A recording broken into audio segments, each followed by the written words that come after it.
విశాఖ వాసులకు summer stroke గట్టిగానే తగులుతోంది. ఉష్ణోగ్రతలు సగటు కంటే 2 డిగ్రీలు పెరగడంతో ప్రజలు ఇబ్బందులకు గురవుతున్నారు.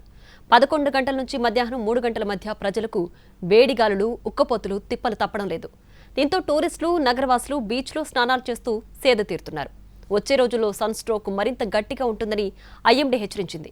వైజాగ్ బీచ్ నుంచి మరింత సమాచారాన్ని మా ప్రతినిధి రవిచంద్ర అందిస్తారు. నగరంలో భానుడి భగభగలు క్రమేపీ పెరుగుతున్నాయి. సాధారణ ఉష్ణోగ్రతల కన్నా 2 నుంచి 3 డిగ్రీల అత్యధికంగా నమోదవుతున్న పరిస్థితి ఉంది. ఈరోజు విశాఖ నగరంలో 34 డిగ్రీల పగటి ఉష్ణోగ్రతలే ఉన్నప్పటికీ కూడా వేడి గాలుల ప్రభావంతో ప్రజలు అవస్థలు పడుతున్నారు. ఒక విధంగా ఉక్కపోతల వాతావరణం కనిపిస్తోంది. ఈ కారణంతో ప్రజలంతా కూడా వీలైనంత వరకు ఇళ్లకే పరిమితం అవడానికి ప్రయారిటీ ఇస్తున్నారు. ఇక అత్యవసర పరిస్థితుల్లో బయటకు వచ్చిన వారైతే కొన్ని ప్రత్యేకమైన వేసవి తాపం నుంచి బయటపడేందుకు ప్రయత్నాలు కూడా చేస్తున్నారు. ప్రస్తుతం ఆర్కే బీచ్ దగ్గర జనం సందడి చూడొచ్చు. కుటుంబాలతో పాటు టూరిస్టులుగా వచ్చిన వాళ్ళు చాలామంది ఈ ఎండ తీవ్రత నుంచి ఉపశమనం పొందడానికి సముద్రంలో స్నానాలు చేస్తూ సేద తీరుతున్న పరిస్థితి కనిపిస్తుంది.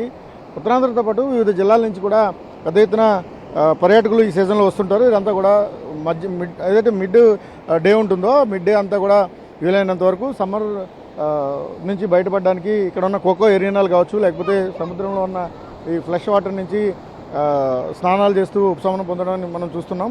ఓవరాల్గా విశాఖ నగరంలో అత్యధిక ఉష్ణోగ్రతలు కాదు కానీ సాధారణం కన్నా 2-3 డిగ్రీలే పగటి ఉష్ణోగ్రతలు పెరుగుతున్నప్పటికీ కూడా దాని తీవ్రత అయితే ఎక్కువగా కనిపిస్తోంది. భారత వాతావరణ శాఖ అంచనాల ప్రకారం వచ్చే 5 రోజుల పాటు 2 నుంచి 3 డిగ్రీల అత్యధిక పగటి ఉష్ణోగ్రతలు నమోదవుతాయని హెచ్చరికలు జారీ అయ్యాయి. మరోవైపు డిస్కంఫర్ట్ ఉంటుంది, తేమగాలులు వీస్తాయి. దాని కారణంగా డిస్కంఫర్ట్ ఎక్కువగా ఉంటుందన్న సూచనలు ఐఎండీ ఇస్తుంది. ప్రజలు కూడా వీలైనంత వరకు అప్రమత్తంగా ఉండమని కూడా చెప్తున్న పరిస్థితి ఉంది. వడగాలులు వీచే ప్రమాదం కూడా ఉంది. కొన్ని మండలాల్లో వడగాలుల హెచ్చరికలు కూడా జారీ అయ్యాయి. దీంతో విశాఖ నగరానికి వచ్చిన వాళ్ళు ప్రధానంగా పిల్లలతో వచ్చిన వారు కావచ్చు, లేకపోతే టూరిస్టులు చాలా ఇక్కడ సేద తీరడానికి ఎండ నుంచి ఉపశమనం పొందడానికి ప్రయత్నిస్తున్నారు. ప్రస్తుతం ఇక్కడ చూడవచ్చు కొంతమంది పిల్లలు కూడా బీచ్లో కేరింతలు కొడుతూ ఎండ నుంచి కాస్త రిఫ్రెష్ అయ్యే ప్రయత్నం చేస్తున్నారు. అమ్మ, ఎలా ఉంది ఎండ తీవ్రత? చాలా ఎక్కువగానే ఉందండి. అందుకనే సండే కాబట్టి పిల్లలకు కొంచెం ఉపశమనంగా ఉంటుందని చెప్పేసి బీచ్కి రావడం జరిగింది. ఇక్కడికి వచ్చిన దాకా కొంచెం దీని ద్వారానైనా ఎండని మేము రికవరీ చేసుకోగలగాలని అనుకుంటున్నాను. కానీ ఎక్కువగానే ఉంది ఎండ. అంటే ఉక్కపోతలు కూడా ఉన్నాయా? చాలా ఎక్కువ ఉన్నాయండి. సాయంత్రం 6-7 దాటితే కానీ బయటకు రావద్దు కావట్లేదు.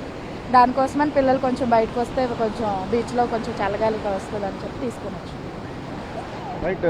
పేరెంట్స్ కావచ్చు, లేకపోతే పిల్లలు కూడా ఈ సండే కాస్త ఎక్కువ బీచ్కి కానీ బయటకు రావడానికి ఆసక్తి ప్రదర్శిస్తారు. కానీ ఎండ తీవ్రత కారణంగా వీలైనంత వరకు మధ్యాహ్నం 3 గంటలు దాటే వరకు, అంటే 11 నుంచి 3 గంటల మధ్యలో బయటకు రాకపోవడమే బెటర్గా కనిపిస్తోంది. తీవ్రమైన ఉక్కపోత ఉంది. ఎండ తీవ్రత కన్నా ఉక్కపోతలు పెరుగుతున్న కారణంగా ఇబ్బందికరమైన పరిస్థితులు అయితే కనిపిస్తున్నాయి. వచ్చే 5 రోజుల పాటు ఎండల తీవ్రత మరింత పెరిగే అవకాశం అయితే ఉన్నట్టు ఐఎండీ చెప్తోంది. ఇక ఈ సీజన్ అంతా కూడా విపరీతమైన ఎండల తీవ్రత ఉండబోతోంది. ఓవరాల్గా సండే విశాఖ నగరంలో తీవ్రమైన ఎండ కనిపించింది. ఉక్కపోతల వాతావరణానికి ప్రజలు ఇబ్బంది పడుతున్న పరిస్థితి ఉంది. కెమెరామెన్ రవితో రవిచంద్రన్, టీవీ, విశాఖపట్నం.